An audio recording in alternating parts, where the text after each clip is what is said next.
Welcome to Tex Merfy Radio Theater.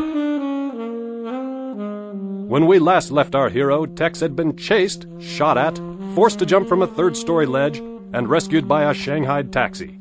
Now safely holed up in Louis's apartment above the Bruin stew, Tex learns that an entire month has passed since his last memory of the date with Chelsea. And, adding insult to amnesia, Tex is wanted by the cops. And now, Episode 3, The Monkey's Tale.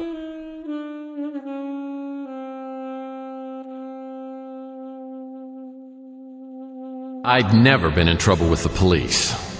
Okay, I'd been in trouble with the police, but I never had a warrant out for my arrest. Actually, I had a couple of warrants out for my arrest, but only for parking tickets and other misdemeanors, never a felony. Well, there was that one time, but the charges were dropped. But all in all, I was fairly certain I'd cleared everything up. So when Louis said the cops were looking for me, it came as a total shock. But Louis, being the kind soul he is, made sure I had a support group when he finally broke the news. After the diner had closed for the day, he invited Clint and Rook over for some tea and sympathy, or in this case, bourbon and animosity. I assume the police are on their way. Come on, Rook. We gotta let Murph tell his side of the story before we do anything. I know all I need to, thank you very much. Why do you suppose he's been laying low for the past month? Explain that, Merfy. I don't have to explain anything to you, you little half-pint. Oh, feel the anger. I knew it was just a matter of time before he snapped. Yeah, and I guess you'd know all about that, wouldn't you, Clint? By the way, looks like you've got a little mocha frappy on your chin. Now, we ain't gonna get nowhere if all of you start bickering. Let's just have a drink and figure out what we're gonna do. How about this, Murph? Why don't you tell us what you do remember? Like I said, I was at the Golden Pagoda with Chelsea. And you probably made her pay for dinner for the final insult. Keep quiet, Rook. Go on, Murph. Well, we'd finished eating, and Chelsea was telling me about my Chinese zodiac sign. And that would be the jackass, huh? It says you're clever, skillful, you're unusually inventive, and you're able to solve difficult problems easily. See? I told you I was amazing. However, you must guard against impatience or being overly agreeable. That is so true. It also says that monkeys think that they're funnier than they actually are. I don't think so. Monkeys are hilarious and incredibly handsome. Okay, your turn. Read me mine. What's your year? 13. Yeah. As if you didn't know. Let's see, 2013.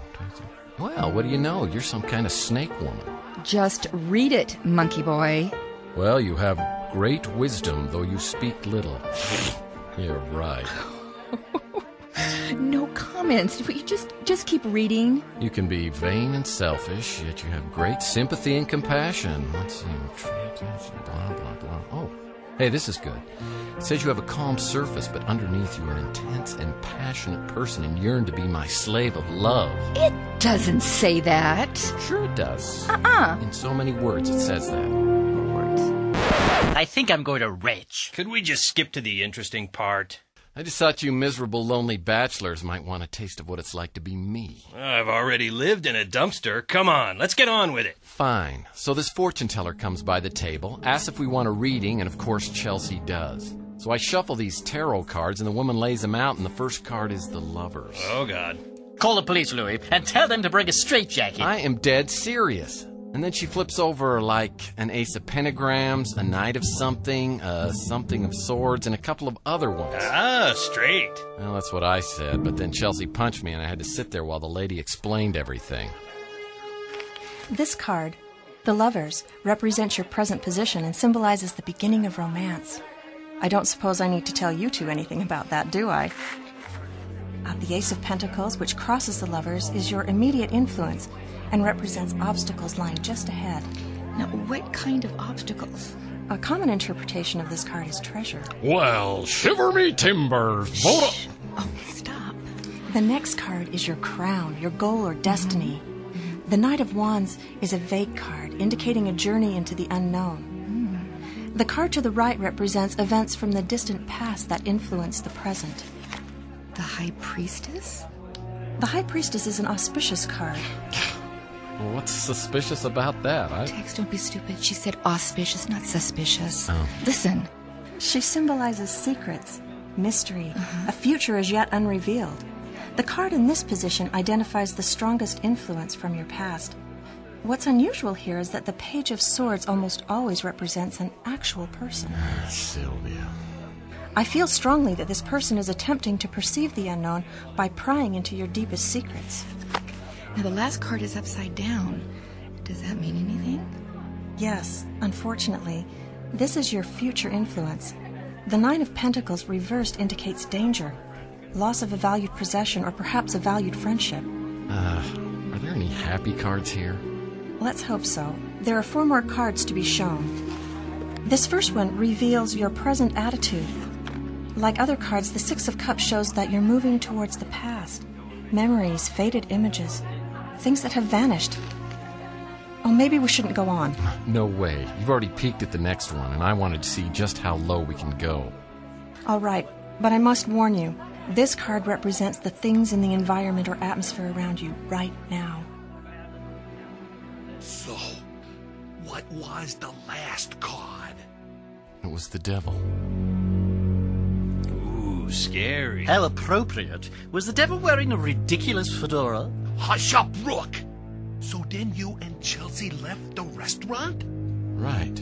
We walked out, and I saw that my speeder had been stolen. Sure it was. By a repo man. Hey, it wasn't much, but it was paid off. Then what, Mife? That's all kind of a blur. I've been racking my brains trying to piece it together. Try to remember. Did you call the police? Did you go somewhere? Well, I have this image of some weird-looking guy in a speeder. This guy started to park in the space where my speeder was. He had an accent. Australian, I think. He and Chelsea started talking. I was still in shock. Okay. I'm pretty sure he asked me if I wanted a ride to the police station. The cop shop, he called it. Aussies, man, I love them. So you and Chelsea got into a speeder? Yeah. But I had a really bad feeling. Some sort of deja vu. And I remember a woman's voice saying something about Fabergé. So, on top of everything else, you were drunk. Okay, I'd had a few sakis, but I swear this is the truth. And that's all you can remember? I guess. Wait. No. What? He pulled a gun on us. Now I remember. He shot Chelsea, and when I turned around, I was looking down the barrel of a gun. But that's all I remember. I believe you, Mife. What about you guys? I think he's gone completely mad. I know it sounds crazy, but if you don't believe me, ask Chelsea. Well, that would be a trick now, wouldn't it? One of you please tell me what the hell is going on? They found your speeder, Mife. It had got burned down to almost nothing.